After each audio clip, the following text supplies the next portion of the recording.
ஆபகுக் 3வது அதிகாரம் 19வது வசனம் இப்படியாக சொல்கிறது. ஆண்டவராகிய கர்த்தர் என் பலன், அவர் என் கால்களை மான் கால்களைப் போலாக்கி உயரமான ஸ்தலங்களில் என்னை நடக்க பண்ணுவார். இன்றைக்கி இதை கேட்டுட்ருக்க நீங்கள் சில உபத்திரத்தின் நிமித்தம், இன்னும் கண்ணீரின் பாதையின் நிமித்தம், தாங்க முடியாத வேதனை நிமித்தம் சோர்ந்து போய் பலன் இல்லாமல் இருக்கலாம். இதை நான் எப்படி தாங்குவேன், இது எப்படி நான் கடந்து போவேன் அப்படின்னு சொல்லிட்டு நீங்கள் சோர்ந்து போயிருக்கலாம்.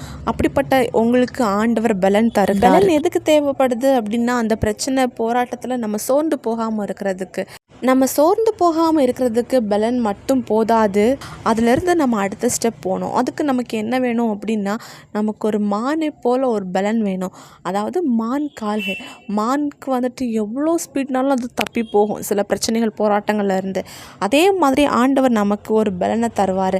நம்முடைய கால்களை மான் கால்கள் போல் மாற்றுவார். அப்போது நம்ம வாழ்க்கையில் எவ்வளோ பிரச்சனை வந்தாலும், எவ்வளோ போராட்டங்கள் வந்தாலும், நம்மளை நெருக்கி போட்டாலும் அதன் மத்தியில் நம்ம உயர்ந்து நிற்போம். யோசேப்பை அவங்க சகோதரர்கள் ஒடுக்குனாங்க, போன இடத்துல ஒடுக்கப்பட்டாங்க. ஆனால் ஆண்டவர் அவர் கூட இருந்து அவருக்கு பலன் கொடுத்ததன் நிமித்தம் அவர் உயர்த்தப்பட்டார். இன்றைக்கி இதை கேட்டுட்ருக்க நீங்கள் கூட சில சோர்வின் பாதையில் போயிட்டுருக்கலாம்.